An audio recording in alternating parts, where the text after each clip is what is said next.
Introducing Shop, Click, and Pick, the simplest way to support those doing good. We understand that shopping is a necessity, but with a slight adjustment, you can make a big difference. Here's how it works.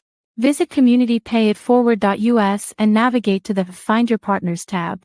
Discover our verified giving partners, trusted allies ready to meet your needs. Shop with any partner that resonates with you. Click a picture of your receipt or invoice. Pick the mission partner you wish to support and use their QR code to send the receipt to us. Then, all you have to do is sit back and enjoy your purchase, knowing you've made a meaningful change for someone in need. Community Pay It Forward amplifies your business's impact by sharing your story with those who require your services, rallying support for those who need us all. Because no one needs to go it alone. When we all come together.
How's it going, everyone?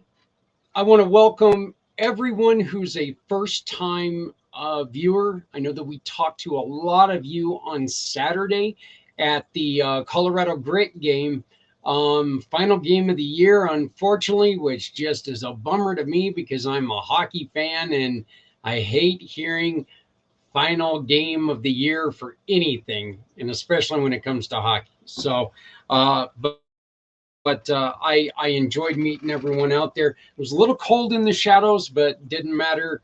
We had a lot of fun. Hey, we just showed a little spot there about Brain Injury Awareness Month. It's coming to an end. March is coming to an end. But we still have one more show to go. If you have suffered a brain injury and you have something that you would like to talk about, a success, a program, whatever it is, reach out to us. Use the little QR code up there in the corner. Reach out to us. Let's talk. Let's see if we can get you on and spread your message. Brain injuries are difficult. Let's make sure that people understand that it's not a death sentence. You can still live very productive lives. We had a wonderful show last week. There were a lot of people who were able to tell us about their journeys with brain injuries, and I think that we need to keep that going. Okay, so here's the deal. This is by far going to be the show that could potentially be a little dangerous, most dangerous, because we are going to be talking about something that people are very, very passionate about. The thing is, we are going to keep it respectful. We want to show that just because there is a huge divisiveness in a lot of organized religion right now, it can also be brought together as a community and really be used for a very, very good purpose. And the person who's helping me put this all together is my brother, Patric. Patric, how you doing? Man, I'm doing good, brother. How about yourself? Doing good. It's this is one of those shows that I knew I wanted to do eventually. It's one of those shows that with the way that things are going, it's kind of like, do we do it? Do we do it? Yeah, we do it. Yeah. It needs to be talked about. It's something that's out there that people have a problem with. And just to let everyone know, if you're hearing something that you would like to come on and discuss, send me a private message, and I might send you the link. If you would like to get involved in this discussion, I can send you the link, and maybe you can come on and talk with us and be heard. Patrick, why don't you introduce yourself, and we'll get the show started with the two of your friends you brought along. All right. So my name is Patrick Myers. I'm the founder of College Global, and um, we have many different things that we do. The main thing with College Global is to connect ministries and organizations together so we can support each other, um, whether it be funding, resources, innovations, personnel, ideas, anything like that. With a faith-based community where we can come together and learn how to work together, and so we don't have to be supported by you know, uh, government grants, different things like that. We can be more independent in the things that we do because of how we help each other. The next thing is also the youth initiative is something that have have founded here. Our first one is called the Roots um, program, and this is for teenagers 16 through 21, and what we do is provide them tools to be able to have impact in the community right now, the age that they are at right now. And so we one of some of the things we teach is like mind mapping, vision casting, um, asset-based community development, and these are all geared around for the youth to have an idea, and when they have that idea, how do we take that dream that you have and get the community behind you to be able to implement it in the real world and have an impact right now? Youth have amazing innovations and ideas, and they have a lot of solutions to the issues that we are dealing with because they're in the world right now, dealing with these things real time. So they would have a lot better answers than us that are like a lot older sometimes that are a little bit more far removed from the current issues. Um, Also, we have a men's podcast, several different podcasts that we do. We have a men's podcast. We're getting ready to launch another one called Voices in the Fire. Um, and what's the other one? Me and my fiance, we have one for couples called The Chronicles of Pat and Aya. What else? Um, Also, just do a lot of work with other organizations around the area where we're trying to connect and see how we can work together to impact the community right here in this area. So I think places like Freebird, um, um, Gallatin Church, our church, um, Revolution, Divine Dogs, Hot Dog Cart. So we just do a whole lot of different things where we work together to serve the community. And that's a little bit Yeah, what I do. yeah, that's a little bit. Well, and what do you do with your free time? So, we got to talk to a lot of kids the other day, and again, it was something that was so mind blowing seeing these little kids that are there, and some of the stuff that they would say you give them a little packet filled with toys and color book that we create and stuff, and ask them what they can do to change someone's life, and they're amazing because they don't, like you said, they're not jaded like we are a lot of times. Mm. They still see things in very, very innocent eyes, and it's wonderful to see sometimes. Other times, of course, you kind of sit there and look at it and go, no, we can't bring Superman in to help him. Well, maybe we can. Who knows? There's probably Superman out there somewhere, but it's just, it's neat seeing the way that some of these kids are some of the ways that they think about things.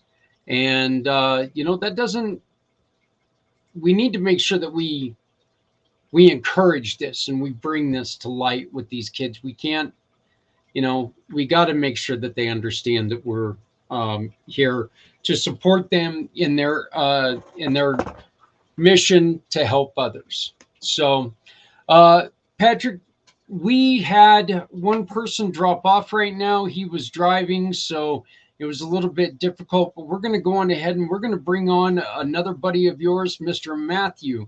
Mathew, how are you doing? How's it going, Zach? Appreciate the. Yeah. Like Patric, I work with Patric all the time, but can you hear me okay? Yeah, you were cutting out a little bit there, but I think we're going to be fine. Why don't you tell us a little bit about yourself, Matt? Okay. I mean, like a lot of people, I grew up in the church and, had very religious parents, but through the years just had to kind of work with what is my belief, where's my salvation, what is mine versus what is kind of passed down to us. So now I lead the men's group, just about a small group. We do weekly studies and then just lift each other up. So there's a lot of confession, but there's a lot of just trying to carry each other's burdens. I mean, life is hard sometimes. So it's kind of my main initiative, and then work with Patric for any other discipleship ministries. What are some of the things that you notice that men are dealing with the most in these sessions? So most of the men in my group are married, and I think just working through life and figuring out how to be a man, how to be a leader, when they feel emasculated, when they feel like they're struggling with either finance or who they are. How do these questions come up? How do they, in the spiritual realm, how do they work with their partner to show them truth, but also to lead? I mean, submission is a hard thing. We say submission, and here in this country, it's kind of a backwards idea. And I worked with my wife for years. I mean, we struggled through everything, and so a lot of what I've gone through has been what I've been able to use as my witness, but also to kind of work with them to lead them through those ideas. A lot of them are jobs, marriage struggles. That's kind of usually the same kind of pattern that a lot of people follow. No. Welcome back, E. We know that you're driving, so you may be in and out a little bit, but hopefully we'll get you in more than you're out. All right, guys, we're going to get this started. Once again, this is talking about how we can how religion can bring you together. Okay, look, we all know that right now there's a sect that wants to rip people apart, and we need to remember that we're all human. And guys, my biggest question to all of you, and when I went to church, okay, and we are talking a long time ago that I went to church, there was talk of acceptance to other people. Yet today we see a lot of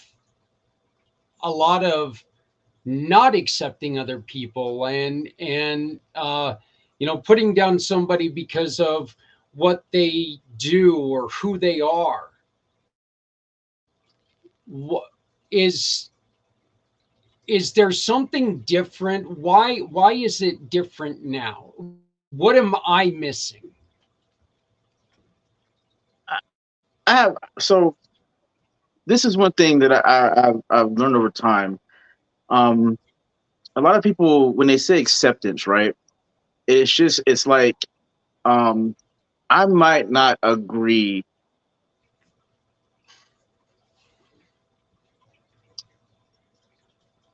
Lord, give me wisdom in how to speak truth. Okay.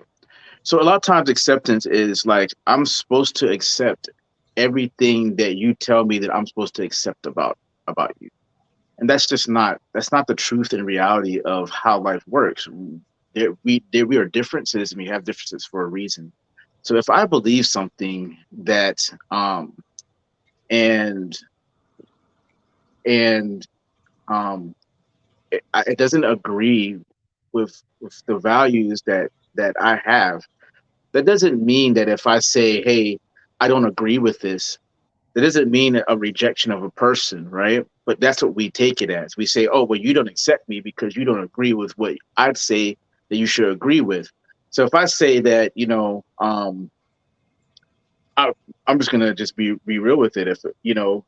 If I say, well, all white people, right? All white people are the cause of every single black person's problems, right? That doesn't mean you have to if you don't agree with that, you don't have to accept that of what it is that I'm saying about that. You don't need to accept that. That's just my belief. That's my preference. That's whatever. If I say that black people are the ultimate race in the world, right? That doesn't mean you have to accept that. And so we get a lot of times we get acceptance and agreement and all these kind of things. We get those kind of terms mixed up. And it's like, in order for me to be in relationship with you as a human being, I have to accept everything that you say to me. That shouldn't be so. That shouldn't be so whatsoever. Because there are some things, brother, that with these brothers even right here, we might be on the same page, but there's things that we disagree about. That doesn't make him less my friend. That doesn't make him less anything to me. We just don't agree. And we've lost the art of being able to say, hey, I don't believe in this right here, but we can still be friends and come together on these specific issues. But this is what it is. Acceptance. There's certain things in the things that we believe, or I believe. I'm not going to speak for them. I'm going to speak for myself. That I believe as a follower of Christ and as a follower of God, right? Not of Christianity, of a follower of Christ, of God and His Word, right? And what He says. That doesn't that will not allow me to tolerate or accept certain things that are against Him, which is what it's about. It's against Him, not against me. It's against Him, His laws, His truth, His word. And so that means that even for myself, I can't even accept Him, or that makes me an enemy of Him. There's a lot of things that when it comes to things that I believe, that literally are slapping me in the face, because I have to either be in disagreement with God or come into agreement with Him. And and if I'm going to put my faith in a God that I believe that is holy, and my path and the morality that is judged and my salvation comes from Him, right? Well, then how can I be in disobedience to the things that He's saying and then still say I follow you? So that means even for myself, right? There's a lot of things that He doesn't agree with for me or accept as His truth for me, that I have to actually become into obedience of. And so a lot of times when people be like, when we talk about that term specifically, what it does is says, if I believe this and you don't agree with me, right? Then then um there can be no relationship. But if that's the way that God works, wouldn't none of us have any ability to be able to come to Him, right? There would Right. be no ability of that. There would be no ability to have friendship, because there's with your wife, there are certain things that for you might have been married for however long, but you do not agree about. There's things with your son that you don't agree about. There's things with every single human being that in reality, because we're different people, we might not necessarily agree or accept. That should be okay. That should be okay. And so, like, just to start off, just want to be very, very clear on like acceptance. Just because I don't accept something that you do or you believe or you say is what's good for you, that doesn't make me an enemy of you. That just means we don't agree and I don't accept it. It's just that Yeah. simple. Well, first off, since my wife's not here, yeah, there's things that we don't agree on. But if she was standing here, by God, You I'd agree definitely with agree. I know. everything. Yeah, I'd agree with everything she said. So, Matthew, let me ask you this though: isn't it true that God forgives everyone? So we should be more acceptant of what they do. You're going to throw that one at me first?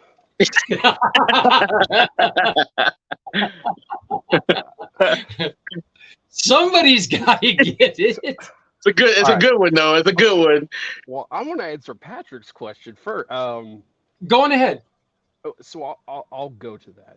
But I'm going to start by saying I think we've lost the art of debate, and we live in a multimedia world where cancel culture has become the ultimate idea of you disagree with me, you're out.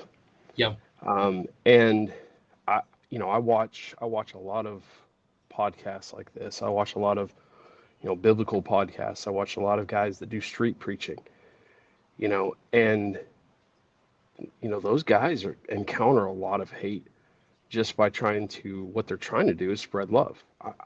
I'm just here to tell you about the God that I believe in. All right. And, I equated it at men's group with, Patrick and E, that if I see somebody on the side of the road in chains, as just a human with morals, my job is to stop and try to help. If you don't want my help, there's only so much I can do if you're fighting against that. But if my job is to tell you that there is a dividing line, that yes, God forgives all sin of everyone, but that dividing line is He doesn't just leave you where you're at. He doesn't just let you live in that and say, okay, you're okay. Keep on doing what you're doing. Our classic example is the woman caught in adultery, where Jesus says, he who's without sin casts the first stone. But then he looks at the woman, he says, I don't judge you either. Go and sin no more. We have a big propensity to try to write somebody's story. Here's what your ending is. Here's what your worth is. Here's who you are. And if that's done in the church, that is completely wrong. And that needs to be put down. But inside the church, we can see God wrote my story and he knows my ending. And he didn't leave me where I was at in that chapter. And he's walking me through other difficult chapters, but he knows my ending. And so we should never try to tell somebody, here's who you are and here's what you are. And that's just your life story. But we should show them the good news of what the final chapter looks like if Christ is in it. So I think ultimately, Zach, unfortunately, people don't want to hear where they're wrong. They just want you to accept, kind of like Patrick said, right? Just love me how I am.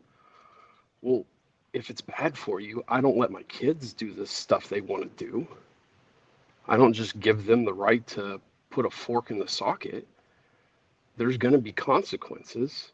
So I redirect them, and sometimes with a yell, sometimes with a loud voice, sometimes with a consequence of a spanking, whatever that is, based upon the situation. And FYI, I haven't spanked my girls in probably 5 years. They're really good. But, we work through those.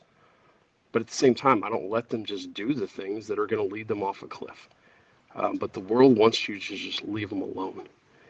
And I don't think that's love for me to see somebody in distress, and just let them go. So to answer your question, does God forgive everyone?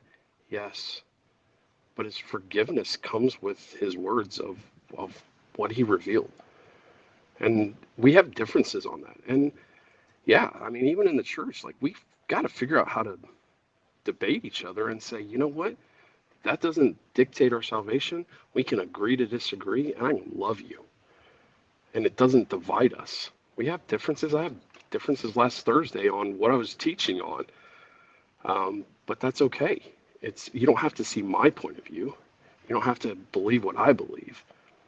So, but I do desire that you know Christ and whatever he says. If he's the ultimate moral authority that I go by, then I'm going to put him as the ultimate moral authority and say, don't follow me, follow him. But I can help lead you to him because I'm still on the journey myself. I want to speak on Would you forgive. like to? Can I speak on the Let me forgiveness real find quick? it. Yeah. Um, See, the thing is about forgiveness too. A lot of times we say, "Well, God forgives everybody." It doesn't mean that He accepts the things that we do. The point of asking for forgiveness is because He doesn't accept the things that we do that are wrong.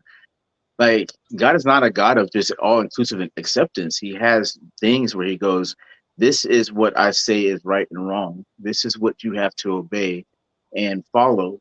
And the thing is, we don't necessarily want to do that. It's just like children with their parents.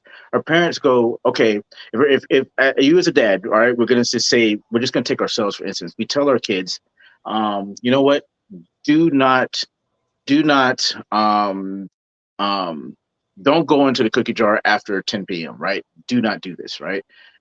Because we know that it's gonna make them sick. Whatever. We know what the consequences and the reality of what's gonna happen with them at night. All right. They don't necessarily know that, but they do it anyway. They do it anyway. And you tell them over and over again, hey, don't do this, don't do this. And then finally there has to come a point where you go, hey, there's going to be a consequence and a punishment for what it is that you're doing. It should actually be the first or second time, but sometimes as parents we have this long patience, right? When the kid goes, you know what, I'm sorry for what I've done. And the thing as a parent, you forgive that child for the fact that he did what he did. But that doesn't necessarily mean you have to accept the behavior of what it is that he did. And that's what it is that we want. That's where we go wrong with what God's forgiveness is. And then what we want to have as forgiveness for ourselves, we go, I want God to forgive me, plus accept the wrong things that I'm doing against him because he's an all-loving God, right? So he should just accept me exactly what I'm doing against everything he's doing. The thing is, it doesn't change his love for you. It doesn't change anything about that. It's just that he doesn't accept the stuff that he says that he has already told you. This is not what is this is not what is good for you that I've told you. And I've asked you several times. I've put in my word, my laws and my truth. And you keep disobeying him. You don't want to obey those things. And then so then we go, well, I'm angry with God because he doesn't accept me just the way that I am. But that's not what we, in just general life, we're not even talking about God. In general life, it doesn't work that way. It doesn't work that way on a personal basis. But we expect the God of the universe that has given us breath to actually do that, because why? He wouldn't be a just God. He wouldn't be a holy God. He wouldn't be a God worth worshiping if he did accept those things. The thing is, the forgiveness is always there. The forgiveness there if you repent and turn away from the things that he said, okay, don't do these things. But a lot of times we don't want to hear that truth and obey that truth. And that's where we get so angry, and we want to put God in this area where he's our enemy, when in reality we are the ones that are his enemies, because we are the ones going against him. His creation is going against him and his laws. And then we say, no, you're the one that's wrong. You need to just forgive me and accept all of my sins and everything I'm doing, and bring me into your space. That's what it just in a logic based, how is that even okay? How arrogant is that of us? And so that's where we kind of get the acceptance and forgiveness. We get that whole thing wrong. We get forgiveness completely off track. So um So that's Zach, just it for me. Zach, we're coming from a place of belief already. So Yeah. when you hear our side, it's not like we're trying to say, oh, Christians are okay. We're coming from a place of, you know, I will work with somebody from the ground up if they struggle with Is God real? Is morality real? Is consequence real? But so when you hear our discussion points, I don't want you to think that we're coming across as, well, they should just accept this from where we're at, because I want to work with everyone where they're at, because that's what Christ did. So if you have any questions for us that can, that would help, that drive us, kind of like you asked me that very difficult question, that would drive us towards, well, people don't understand why you care, then please, I just wanted to put that out there. Yeah, like I said, there is nothing, and I am one that I am multi um, interested. I'm interested in a little bit of all religions, all of the religions, and there's a tie-in to a lot of them. Coming to find out that there were, that there's been floods since the first organized religion. That there was one man and his family that survived a flood way before the story of Moses came along. These are the kind of things that I love putting all this stuff together, and not putting it together, but seeing the one thing about religion that really captures my interest is having gentlemen like you guys, who you guys are put together. You guys know each other, you love each other, and you're able to sit here and talk about it. And this is the one thing that you guys have in common, without a doubt. You have your faith in common. And so that's what we're trying to really get to here, is we're trying to let people know that, what, just because some people are, in which Patrick and I talked about this last week, there are a lot of people out there trying to, and this is probably not the best word to use right now during, talking religion, but there's a lot of people out there trying to bastardize religion, and Christianity especially, to twist it to their view. And it's turning a lot of people away. And I'll be honest with you, I think that's one reason why younger generations are leaving, distancing themselves from the church, because they're hearing from the adults, you can't do this. This isn't, and look, we were all young. Anytime that you said we can't do something, what did we do? And we did it twice just to make sure that we could do it the first time. And that's kind of the way I see that as a problem. And that's why I wanted to give you guys a real chance to allow people to see what kind of kinship you have, what kind of relationship you guys have, so people can see that it's not all judgment and vitriol towards people who make mistakes, which I don't like the word mistake, but I'm a poor choice guy. You make poor choices and you learn from them. But that right there is one of the reasons why I am asking this question, because I don't believe a lot in mistakes. I do believe that we all make poor choices and we learn from them. And that's the reason why I wanted to make sure that, everybody understands that we can be forgiven. So, because, there's certain poor choices that if you do, it's hard for anybody to forgive you, but everybody learns. So what are those? What are You those poor don't learn choices? from a win. You will learn from a loss. Yeah. What are those poor choices? Like what's an example of it? In my mind, Yes, sir. my mind is you harm a child, and I'm sorry, that's a hard thing to Okay. forgive. So, I mean, there are things that the state has allowed, or the country, or not just this country, Mhm. many countries have allowed. But then as we've kind of moved along, they've been like, yeah, that was kind of wrong. It was harmful to other people. And, and kind of what, you know, Ian, Patrick, and I have discussed is there's a reason that kind of laws kind of progress, unfortunately, but it's because we believe in absolute morality. We believe that there is an absolute morality, that it's not just what you choose, that just because the state allows something today, would you say that slavery is wrong? Absolutely. Well, the state allowed it. Did that mean it was moral? No, not antebellum slavery. So these mistakes are what we call sins that, that we would quantify as biblical truths, that the morality has always been there, that it's not just made up by us, that we don't get to just pick and choose the days that we think that's okay or that's not. And unfortunately, like you're saying, Zach, sometimes that is offensive.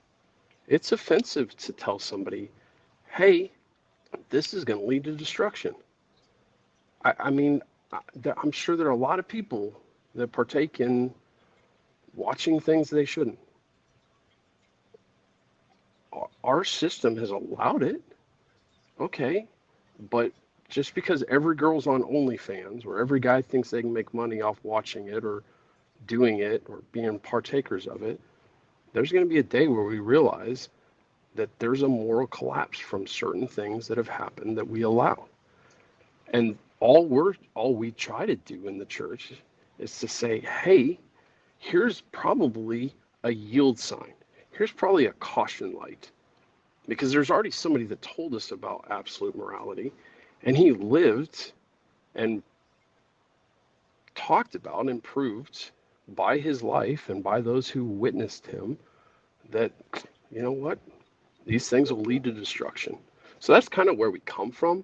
It's not separate. Yeah, and see, Patrick, something that you said earlier, about spanking your girls. There's a difference between spanking your girls and beating your girls. Okay, there's a huge difference there. And my thing is that I think that we as a society have learned a huge lesson from the timeout era, because there are a lot. Yeah.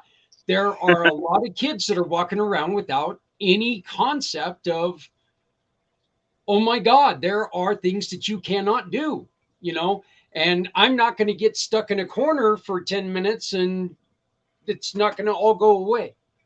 So, and in which I never understood the timeout era. That's just me. I didn't. Okay. I'm a big old guy. I scared my kids just by looking at them.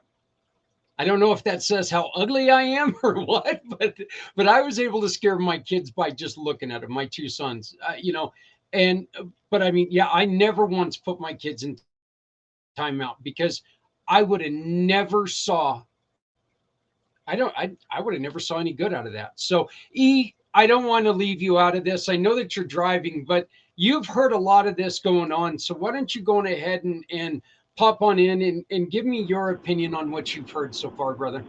And welcome back to the show. You were on quite a few months ago, so. Yes.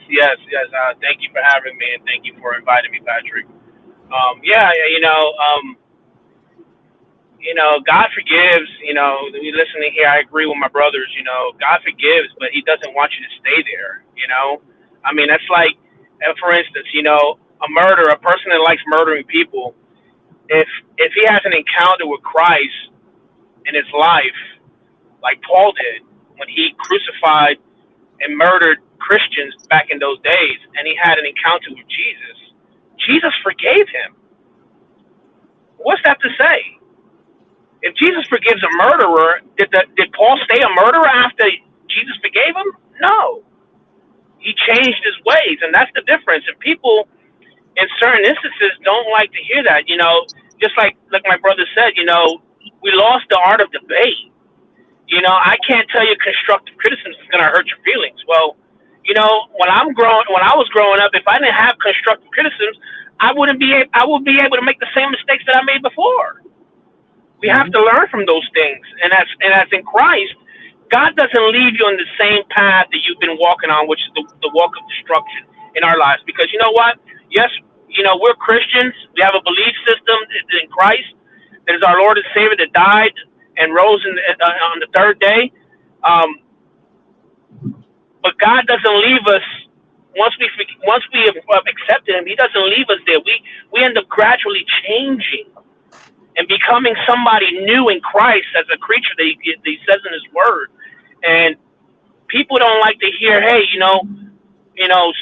stop cheating on your wife, man.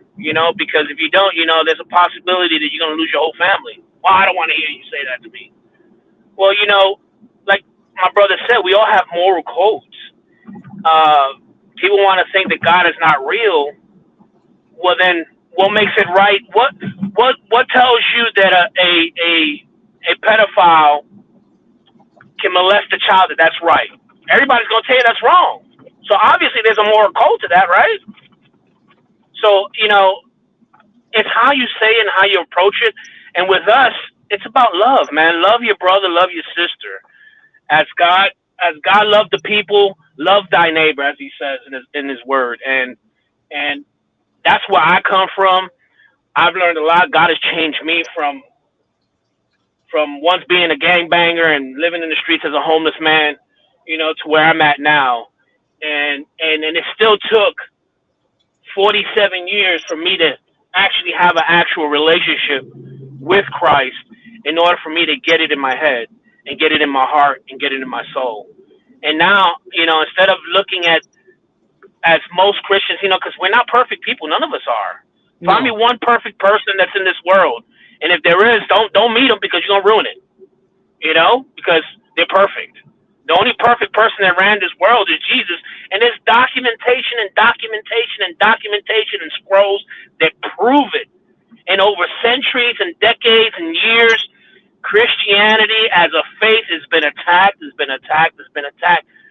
Why? Why has it been attacked so greatly? Because the love of Jesus offends people, and how you approach people is all about love. But love and forgiveness are hand to hand, and we have to learn how to give that out. Walk with the person. If the person denies it, then so be it. At least you have the opportunity. But that doesn't mean that you offend the person and speak down on the person like some Christian people do. And I've had that in my life as well. It turns people away. You said earlier, Zach, that you have a lot of young kids that turn away, but there's an actual percentage. There's more kids coming to Christ now than they ever have been in several years. But you don't hear about that because it's being suppressed. And we're starting to see a lot of young kids and youth doing things that I've never seen in my entire life.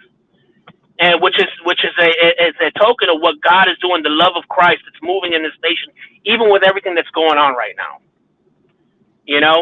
We as brothers in Christ, we just want to share love, share the truth, and and sometimes the truth for people that are I don't live I'm not perfect. I don't live right. There's certain truths that I have to accept. Then my brothers come to me and talk to me about, hey, if you're doing this, you should be doing that. I accepted the constructive criticism and I pray about it and I say, okay, I got to do better. But not having people and being secluded in their own world, becoming their own gods.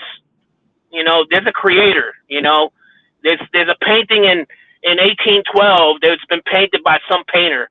It didn't create itself. The same thing as this earth. It didn't create itself. There's a creator to everything. And, it's sad to say that, like my brother said, we cannot debate in love with people that don't really want to hear it, and that's where the bottom line hits right there. Now you'll have people that want to hear it, and then you have a lovely conversation. And with us, the lovely conversation doesn't stay there because we end up taking their number and conversating and having dinner and having lunch with these people, and showing them the way the Bible teaches us is to love thy neighbor and to be disciples and to walk with them in their life. And then eventually, as they see your life, eventually that gradual change ends up happening in their lives as well.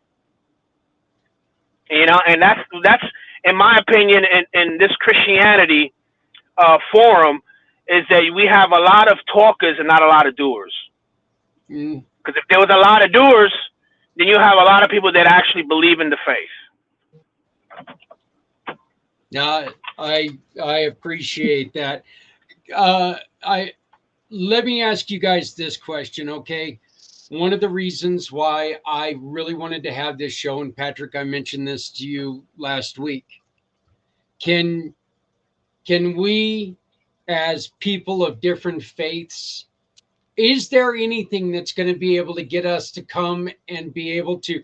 And Matthew, this goes right along with what you were just saying, and E, you just brought it up too, about can we bring different religions together to where you're not going to see eye to eye on the same God or on the same religion, the same whatever it is, but can we all agree that we're in this for the better of our people?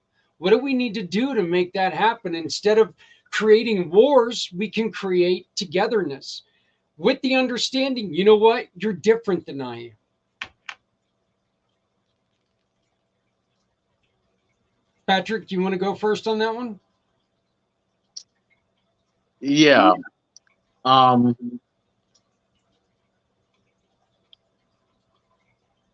one thing that Jesus didn't do was come and be like, you know, he just said what was true. He says, I am the way, the truth, and the life.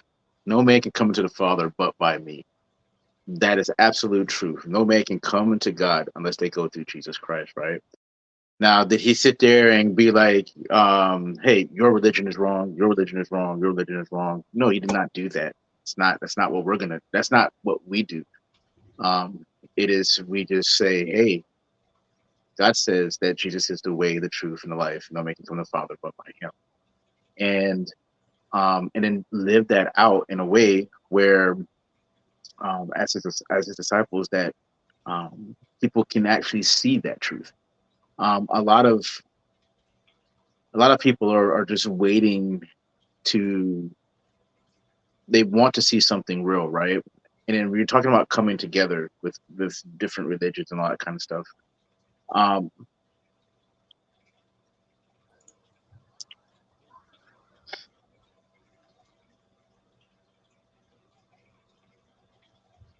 Like I said, I have many different friends that are different religions, right? I don't try to convince them that my religion is better or whatever or not. I just say, hey, this is what I believe, and they ask questions. I share with them what I believe, but that's not my. I'm just what we call ourselves are just seed sowers. We just say, hey, this is the truth. So, like for instance, Zach, say for instance for your headaches, um, um, there's a research that I found out about that actually can take your headaches away, right, or whatever's going on with you away, and I can reveal that information to you, right? But what you do with the information is 100% complete up to you. Now, if you don't accept that, does that make us not friends? Am I going to be angry or upset with you, or be like you're a fool for not doing?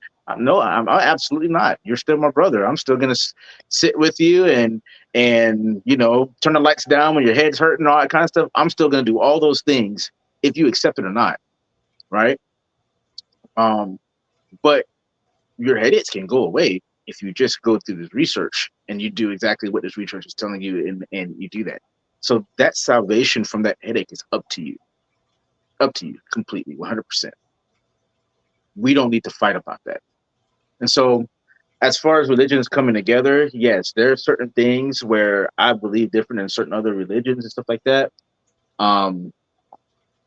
But for me and who my God is and who I serve, I will always stand upon that truth and always speak that truth to whoever is around me, no matter what your religion is. Whether you accept it or not, that's up to you. If you say that we can't be friends because of that, well, that's your decision. That's, if you say that we can't come together, but I'm not gonna go to war with you, man, or fight with you or argue with you on that.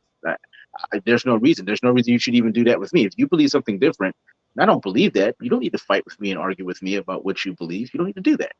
Yeah. It's unnecessary. And so, like, I have friends that are Muslims. I have friends that are Catholics. I have friends that are what you would call what's the word? The people that come to your door all the time, Jehovah's Witness. Jehovah's Witness, man, like, and we might have discussions about different things, man. Even among us as brothers, we believe different things doctrinally, right? We do believe different things doctrinally, and we have had like heated discussions, where it's just like we like I don't know about that, but then like at the end of the day, he's still my brother. At the end of the day, Zach, no matter what you do, all right, this is not just me. This is also because of Christ through me, right? No matter what it is that you do, Zach, you're always going like you'll still be my friend. I'll be your friend. You know what I mean? There's if something was to happen, there's always forgiveness because I've been forgiven much. I've been forgiven. I've been a terrible man in my life, and God has. That's what I'm saying. Like this whole thing about looking down on other religions, we just can't do that because of what God has done in us. We people don't know the people that we've been, the mistakes that we've made, the things that we've done, but God has actually redeemed us and changed things in us. And like I said, at times, so I can't look at other religions that way. So you know, now I will be very honest about this portion of it, though. Does that mean that um, I have to be accepting of those things, of other people's things? I don't, I don't, I don't agree with it. I don't agree with that at all. Matthew? But we can sit and we can be friends. We can eat. We can do all kind of different things together, and still be in disagreement. Jesus did that. Jesus sat with all kind of people, and he sat with the prostitute. He sat with the tax collector. He sat with the person, the Sadducees, the Pharisees, all those different type of people. Were they mad at him for things that they said, and did he just keep it pushing? Absolutely. It talks about where it says when you have discussions with people and you get all upset, you just knock the dust off your feet and you keep on going. That isn't, but that's what Jesus did.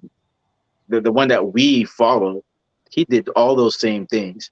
Now, um, did he elect that? Did he let that change his faith or affect what his message was? Absolutely not. Right.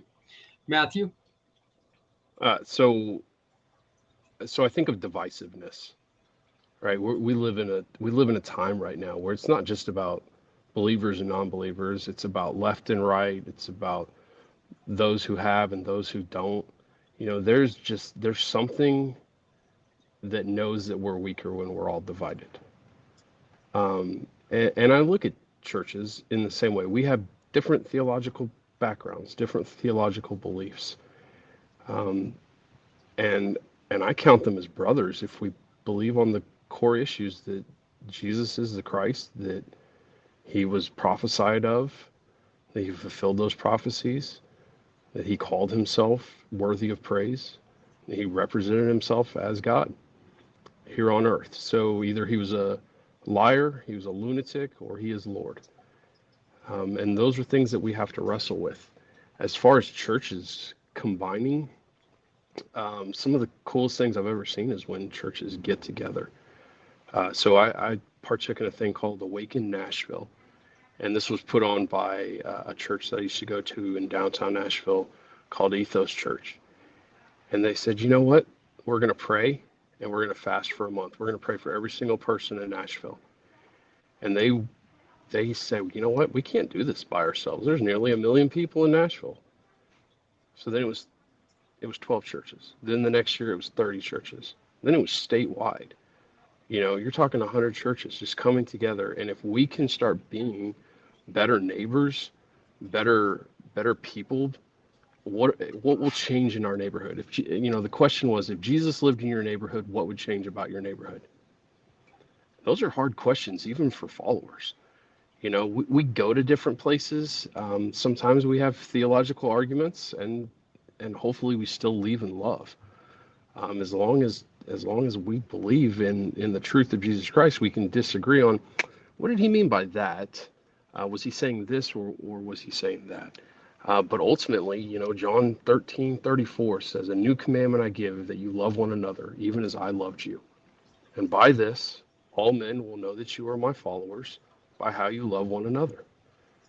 So, I've been working here a lot in the last year on, how to have a better argument, how to understand, even like what you talked about, Zach, with Noah, the flood story. Were there other flood stories?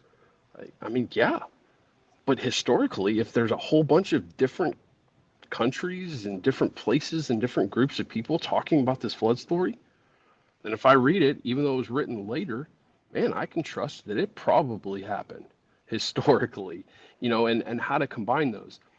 But then I started learning it's not about how well I argue. It's about how well I love. Mm-hmm. They won't know me based upon my theology. They won't know me based upon my arguments. They won't know me based upon the church I go to.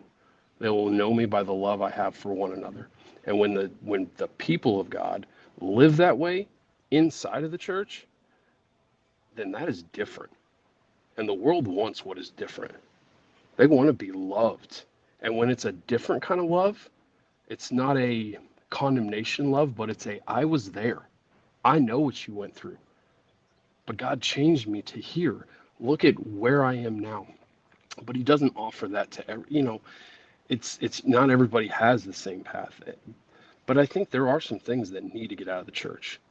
And a lot of this self-serving, profiteering from certain big-time, big-name preachers who are leading people based upon what they want to hear. Yeah, they may have a lot of people because they say a lot of things that are very accepting, but they're just doing it for themselves. They're doing it for their own glory, their own money, their own wealth, and the world sees that and they know the difference. That's not Jesus. I want nothing to do with that. So yes, we have to change as a church, but not change in our truth and not change in our doctrine. Maybe change in the way we approach, maybe change in our love, but yeah, combining forces. I mean, what you said about that 30 churches getting together, brother, I'm going to tell you right now, that would be one of the most beautiful things I think I personally would ever see. Seeing people standing together and not seeing eye to eye,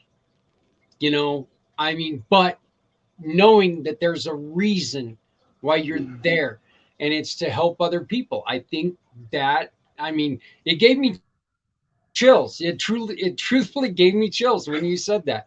So, what's your thoughts on this? And I'll tell you, Patrick, I've said it for a long time. This show needs to be longer than an hour, but so give me the preface of that of because I lost a little signal in the beginning of this this discussion here.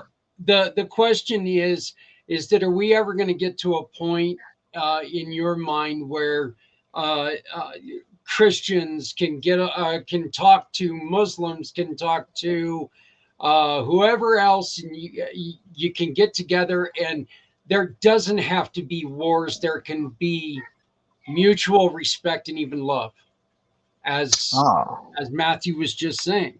Or is it always going to be so contentious? In which Mathew just said, no, it doesn't have to be. But what do we have to do to make this happen, to where, just because, you believe in a half-naked fat guy, that doesn't make you a bad person?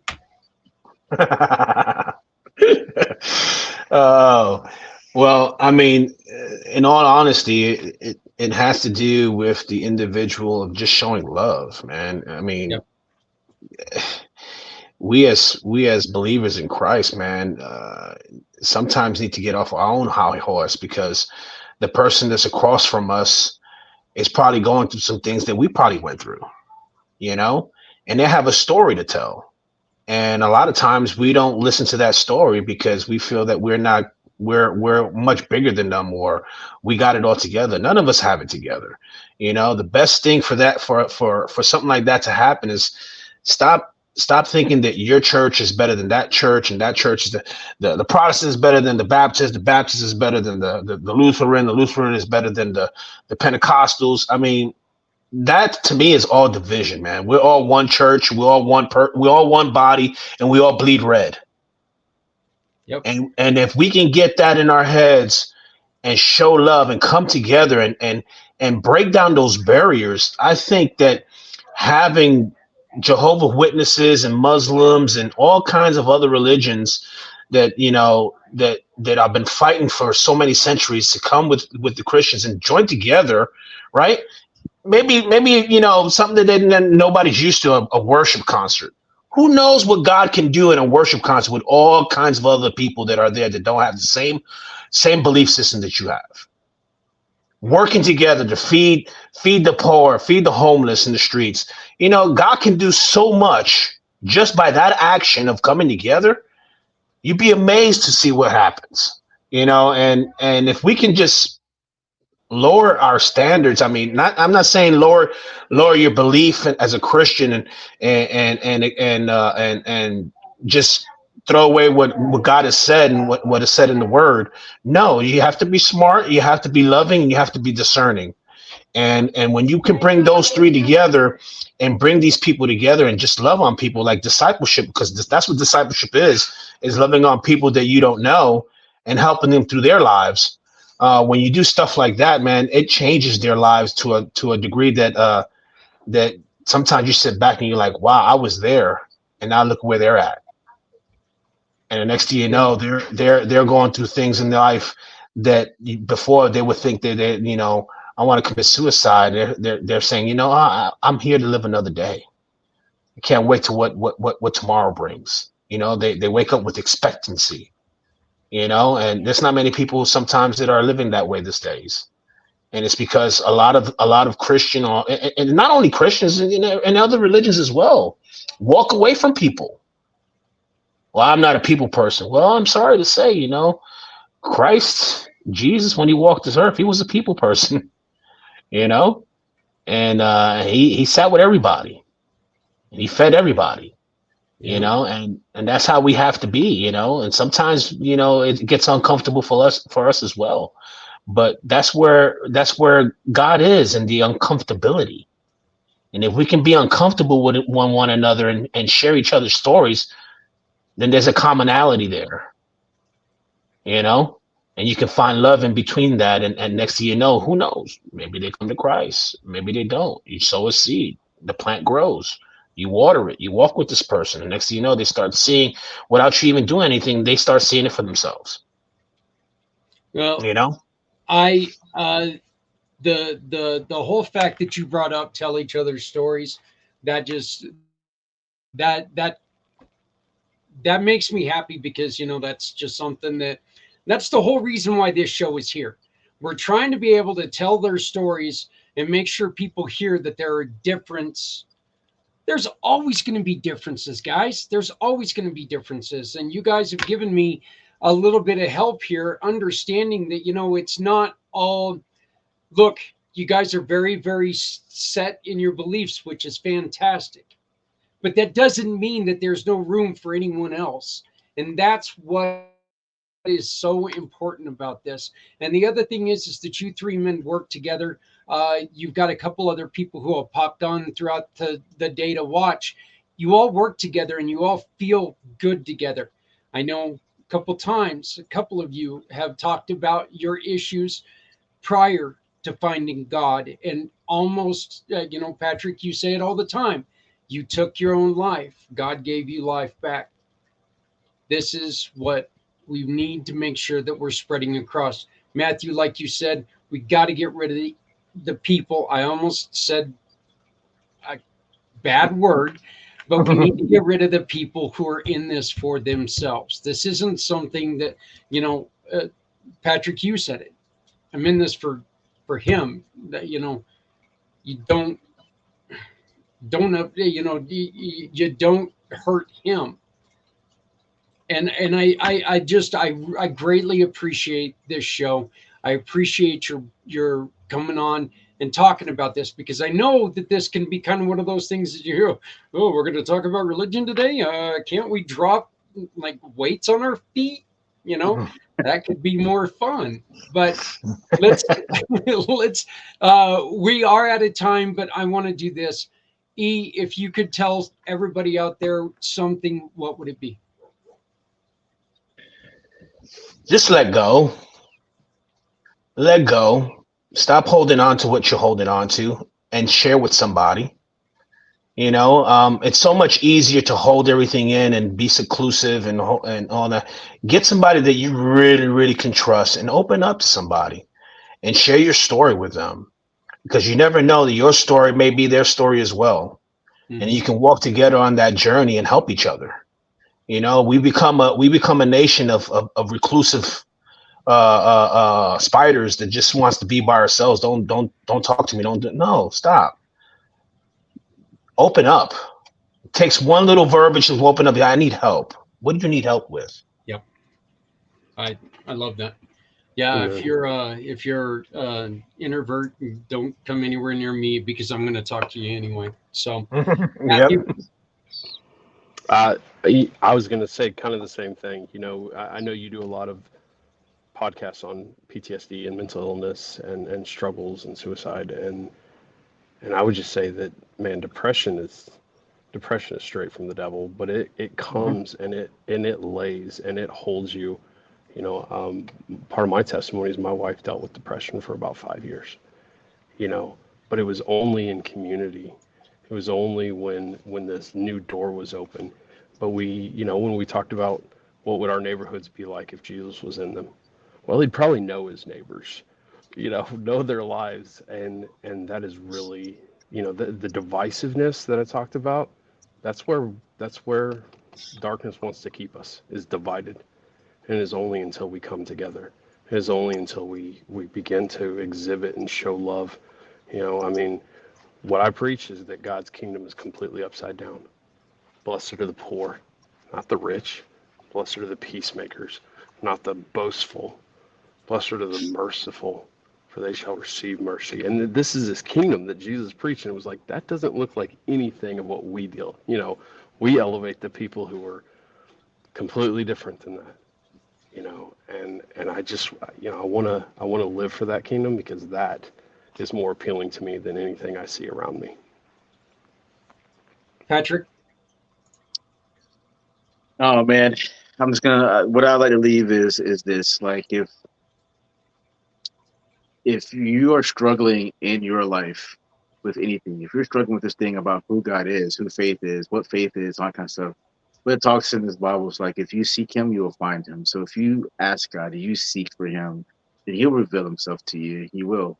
It's a promise in His Word that He can't go back on. He can't lie on these things. And so, um, for God so loved the world that He gave His only begotten Son, that whosoever believeth on Him shall not perish but have everlasting life. This verse is said over and over and over again. You see it on all these different types of things, but it is the most simplest, realest verse, um, realest truth that exists in this world and in this universe, is that God loved you. So what that means, and just to be just a little to a little bit of understanding of what it is that Jesus did when He died on the cross for us, right? It said He became sin for all of us. So this is how much He loved us, right? In the Garden of Gethsemane before He died, he had to wrestle with this, because he was a man without sin, that never had sinned, never done anything in his life. And then, like, the night before, he's like sweating blood. He's sweating blood and all this kind of stuff, because the truth of the matter is, when you become the sin of everyone, that means on that cross, He became the pedophile. He became the person that's been in depression. He became the person that was a murderer. He became the person that had full of anxiety. He became the person that, whatever it is that is the most heinous thing you could think about, He became all those things. He experienced them for us. So there's not anything in this world that you can do or have ever been where Jesus has not experienced it for Himself and understands you and still dies for you, no matter how heinous it is. This is the truth of the gospel. But whether you accept it or not, it's always going to be up to you. Jesus loves you so much that He would take the most heinous crime for you, not only take it, but lived it and bore it upon Himself, to the point where it says, where I talked about this last time, to the point where it says that God was delighted to crush His Son because of all the sin that was, because God, that's that was like the most grievous thing against Him. But then not only did He not only did Jesus die, but he went and took the keys of death itself, of eternal death that we deserve. Because to be honest about it, we as people, because of all the things that we sin and do against God, we deserve exactly the judgment that he would give us. We do. We just don't want to admit it, but we do. And so that sacrifice that he does creates this bridge that covers everything, that like takes everything from us, past, present, and future. So like, and then what's so crazy about it? This is what's so crazy about it, Zach, is that at the end of all this, right, when I accept Christ, he goes, no longer are you a sinner. All right. No longer are you an enemy of me. He calls me his righteousness, the righteousness of God in Christ. So that means like now he sees me as the same level as his son, sinless, blameless, covered. That is an insane level of forgiveness and love that what I'm not going to speak about other religions. Where do you find a love like that? Where? In any existence, anything that you could ever, where's a love like that? There isn't any. And that's what's being offered. But it's always up to us to decide, is that the love that I'm going to receive? And as simple as this, God, I have been my own person. I have sinned against you. I haven't listened to you. I haven't been in haven't been there's nothing I can even do to actually even be anything close to what it is. But thank you for sending your son to die for me on that cross, taking everything that I've ever been, all the things that's in me, and loving me that much. I accept him as your savior, and I accept you. Um, and what it says about this also is that once that happens, there is nothing that you can do you can be taken out of his hand. Nothing that you can do that can take it out of his hands. So Zach, what it's saying is that even when you become his child, just like your son is your son, and he could never not be your son. He could go and murder a baby right now. Is he still your son? That is the truth of the gospel. Now does that mean you go and murder people? No, that love, that kind of love, when someone loves you that much, it starts to change you. It's inevitable. When you accept that kind of love and you start living towards that kind of love, nothing else can happen but a change. And it'll become evident, and the people around you will know different. That is what it is.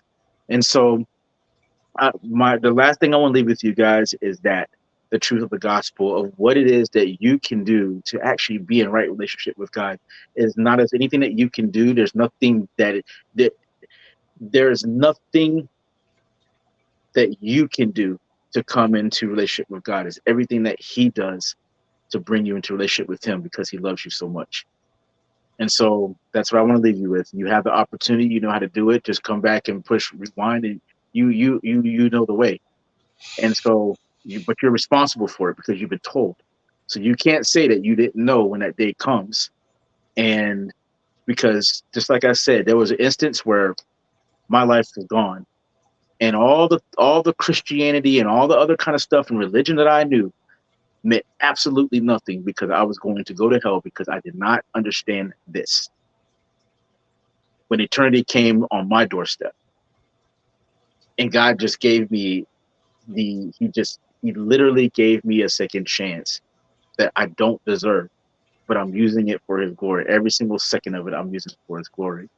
And so I love you guys, and that's what I want to leave with you.